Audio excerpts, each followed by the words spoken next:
अगर मैं आपसे सवाल पूछूं कि इस दुनिया की सबसे ताकतवर और विनाशकारी चीज क्या है, तो आपका जवाब होगा कि न्यूक्लियर बम सबसे ज्यादा ताकतवर है, जो पलक झपकते ही सब कुछ खत्म कर सकता है। टेक्निकली आप सही हैं, पर थ्योरेटिकली और फिजिक्स के अनुसार न्यूक्लियर बम हमारी इस नई ताकतवर चीज के आगे कहीं नहीं टिकता है। यह इतना ज्यादा ताकतवर है कि इसके 1 ग्राम में ही कम से कम 900 खरब जूल एनर्जी निकलती है, जो कि हिरोशिमा के परमाणु बम से भी 3 गुना ज्यादा है। यह एनर्जी 10 विशालकाय एयरबस A380 जहाजों के फ्यूल की कैपेसिटी के बराबर है। यहां आप इसके 1 ग्राम से ही 10 एयरबस के बड़े जहाज को आराम से चला सकते हो। मैं बात कर रहा हूं एंटी मैटर की, जो कि सामान्य मैटर यानी पदार्थ से एकदम अलग है। यानी जिन एटम्स से आपकी चीजें बनी हैं और खुद आप बने हैं, एंटी मैटर एकदम उल्टे एटम्स के जरिए बना है। इसकी सबसे बड़ी खासियत जो है वो है इसके अंदर मौजूद असीमित ऊर्जा। ये जैसे ही किसी आम मैटर के संपर्क में आता है तो तुरंत ही उसके साथ टकराकर महाविशाल का ही धमाका करता है। इसका 1 ग्राम अगर साधारण मैटर के 1 ग्राम से टकरा जाए तो ये करीब 1800 खरब जूल एनर्जी को रिलीज करता है, जो कि न्यूक्लियर फिशन द्वारा 1 ग्राम यूरेनियम की एनर्जी से 2000 गुना ज्यादा है। यदि 1 किलो एंटी मैटर अगर 1 किलोमीटर से टकरा जाए तो इस धमाके में निकलने वाली ऊर्जा दुनिया का सबसे ताकतवर हाइड्रोजन बम 4 बॉम्बा के लगभग बराबर होगी। इसी से आप समझ सकते हैं कि एंटी मैटर कितना शक्तिशाली पदार्थ है, जो अगर जरा भी मैटर के कांटेक्ट में आ जाए तो इससे बचना फिर असंभव है। भले ही ये एंटी मैटर अभी नाम के बराबर हो, पर वैज्ञानिकों ने हाल ही में हमारी आकाशगंगा में एंटी मैटर से बने ऐसे स्टार्स खोजे हैं जो जरा भी किसी मैटर यानी पदार्थ के संपर्क में आते हैं तो भयावह ऊर्जा के साथ साथ गामा रेज के बार्स में बदल जाते हैं। और देखेंगे कि ये कितने खतरनाक हैं। और तब क्या होगा जब ये एंटी स्टार्स हमारे सोलर सिस्टम के एकमात्र स्टार सूर्य से टकरा जाएं। इस महाविनाशकारी टक्कर में कितनी ऊर्जा निकलेगी? क्या ये पूरा सोलर सिस्टम के साथ साथ ब्रह्मांड को खत्म कर देगी? ये सब जानने के लिए ये वीडियो पूरा जरूर देखिए। अपनी यात्रा शुरू करने से पहले आइए मैं आपको एंटी मैटर की दुनिया में लेकर चलता हूं। यहां आप इसके स्ट्रक्चर और बनावट को जानेंगे। एंटी मैटर दिखने में एकदम आम मैटर की तरह ही होता है, पर जो चीजें इसे अलग करती हैं वो है इसके अंदर मौजूद एटम के सब एटॉमिक पार्टिकल का चार्ज।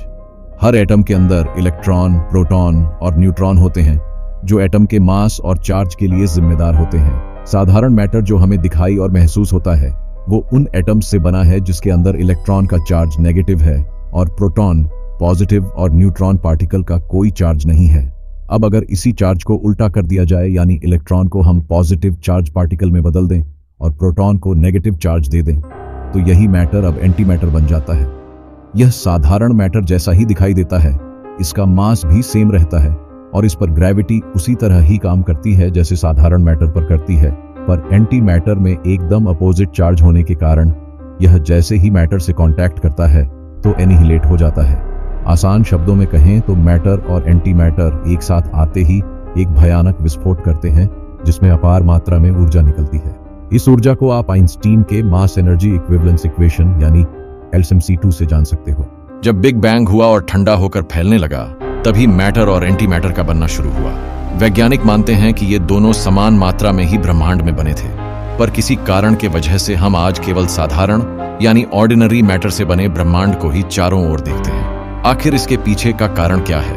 क्या सच में ब्रह्मांड में एंटी मैटर नहीं होता, या फिर हम उसे आज तक डिटेक्ट नहीं कर सके हैं?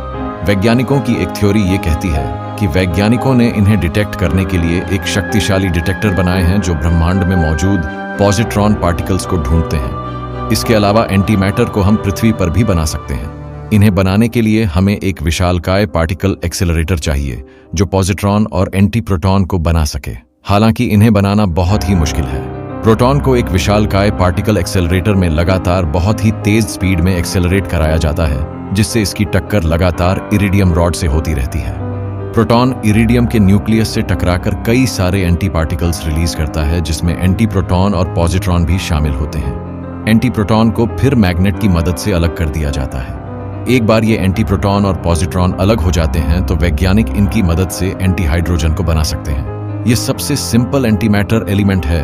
यह आम हाइड्रोजन की तरह ही है, बस फर्क यह है कि इसमें मौजूद सब एटॉमिक पार्टिकल्स यानी एंटी प्रोटॉन प्रोटॉन का ही उल्टा रूप है और नेगेटिव चार्ज कैरी करता है। जबकि पॉजिट्रॉन इलेक्ट्रॉन से एकदम उलट पॉजिटिव चार्ज अपने में समाये रखता है। हालांकि एंटी हाइड्रोजन को बनाना एक आसान काम लगता है, पर सच्चाई यह है कि यह आम मैटर की तरह ट्रैवल नहीं है और बेहद कम समय में ही खत्म हो जाता है। अब तक वैज्ञानिकों ने एंटी हाइड्रोजन के केवल 309 एटम ही बनाए हैं, जिन्हें भी केवल 1000 सेकंड यानी 17 मिनट तक ही रोक सके हैं। इस स्पीड से 1 ग्राम एंटी हाइड्रोजन को अगर बनाया जाए तो हम इस तरह के 6.02x और 37 एटम बनाने होंगे। यह इतने ज्यादा एटम हैं कि इन्हें बनाने में ही किसी भी पार्टिकल एक्सेलरेटर को 100 अरब साल लग जाएंगे। एंटी मैटर की इस वजह के कारण ही इसे ब्रह्मांड का सबसे महंगा पदार्थ कहा जाता है। इसके 1 ग्राम की कीमत ही पूरे विश्व की जीडीपी का 80% बनती है। एंटी मैटर को बनाना भले ही सबसे मुश्किल काम हो, पर हमारे ब्रह्मांड में इसे कई जगह पर देखा जा सकता है। ब्रह्मांड में जहां भारी मात्रा में गामा रेज दिखाई देती है, वैज्ञानिक उस जगह को कई दिनों तक ऑब्जर्व करते हैं। जब भी एंटी मैटर से बना ऑब्जेक्ट या पार्टिकल मैटर से टकराते हैं तो गामा रेज के जरिए ये ऊर्जा रिलीज करते हैं।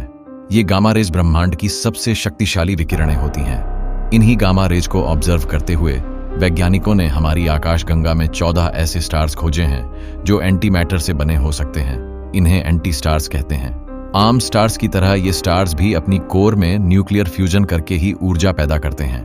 ये हाइड्रोजन की जगह एंटी हाइड्रोजन को फ्यूज करते हैं, जिससे एंटी हीलियम का निर्माण होता है। वैज्ञानिकों ने इसी एंटी हीलियम के जरिए ही इन स्टार्स का पता लगाया है। अब सोचो, अगर एक ऐसा एंटी स्टार सूर्य से सीधा टकरा जाए, यानी सेम मास का एक एंटी स्टार ब्रह्मांड में बहुत तेज स्पीड से आ रहा हो और सूर्य से टकरा जाए, तो क्या होगा? इस टक्कर में कितनी ऊर्जा निकलेगी? इसका जवाब हम आइंस्टीन की मशहूर इक्वेशन EHmc2 से निकाल सकते हैं। हमारे सूर्य का मास 2.30 किलोग्राम है। अगर यही मास का एंटी स्टार टकराएगा तो कम से कम 3.6 जूल एनर्जी रिलीज होगी। ये एनर्जी इतनी ज्यादा होगी कि आप कल्पना भी नहीं कर सकते। 1 सेकंड में यह कॉलिजन 3000 से ज्यादा सुपरनोवा विस्फोट जितनी एनर्जी हमारे पूरे सोलर सिस्टम में फैला देगा। इस टक्कर को गैलेक्सी के किसी भी कोने से देखा जा सकता है। यह धमाका इतना ब्राइट होगा और इसमें गामा रेज की वो रेस निकलेंगी जो कुछ ही मिनट में पूरे सोलर सिस्टम के सभी ग्रहों के अस्तित्व को खत्म कर देगी। अगर आप इस एक्सप्लोजन को किसी और सोलर सिस्टम से स्लो मोशन में देख सकें तो आपको सबसे पहले एंटी स्टार सूर्य की ओर आता दिखाई देगा, धीरे धीरे बढ़ते हुए। इसके अंदर मौजूद एंटी हाइड्रोजन और एंटी हीलियम के एटम सूर्य के हाइड्रोजन और हीलियम एटम से टकराकर एक दूसरे को खत्म करते रहेंगे। यह बहुत तेज स्पीड में होगा और धीरे धीरे दोनों ही स्टार्स मिलकर भयावह गामा रेज रिलीज करते हुए एक दूसरे के एटम और एंटी एटम को खत्म कर देंगे। और फिर उस जगह जहां थोड़ी देर पहले सूर्य था, कुछ नहीं होगा। वैज्ञानिकों को मानना है कि इस तरह के धमाके गैलेक्सी के सेंटर में जहां स्टार्स की संख्या बहुत ज्यादा है वहां होते होंगे, पर इन्हें आज तक हम गैलेक्सी के सेंटर की ब्राइटनेस के कारण डिटेक्ट नहीं कर सके हैं। हालांकि इस तरह के धमाके की संभावना न के बराबर है। अगर गैलेक्सी में एंटी स्टार्स मौजूद भी हैं तो उनका हमारे सोलर सिस्टम तक आना अब से लाखों सालों में भी संभव नहीं है, तो हम इनसे फिलहाल काफी सुरक्षित हैं। दोस्तों, इस वीडियो में इतना ही। यहाँ हमने एंटी मैटर की बात की, उसके जन्म के बारे में से लेकर उसके स्ट्रक्चर और उसके बनने के बारे में जाना, और हमने समझा कि यह कितना भी अलग हो, पर इस पर भी ब्रह्मांड के नियम उसी तरह काम करते हैं जैसे साधारण मैटर पर करते हैं। इसके बाद हम गए गैलेक्सी के उस कोने में जहां हमने 14 ऐसे स्टार्स खोजे हैं जो एंटी मैटर से बने हैं। ये एंटी हाइड्रोजन को फ्यूज करके एंटी हीलियम को रिलीज करके चमकते हैं। वैज्ञानिक इन्हें अब भी ऑब्जर्व कर रहे हैं और आने वाले सालों में इन पर और रिसर्च होगी।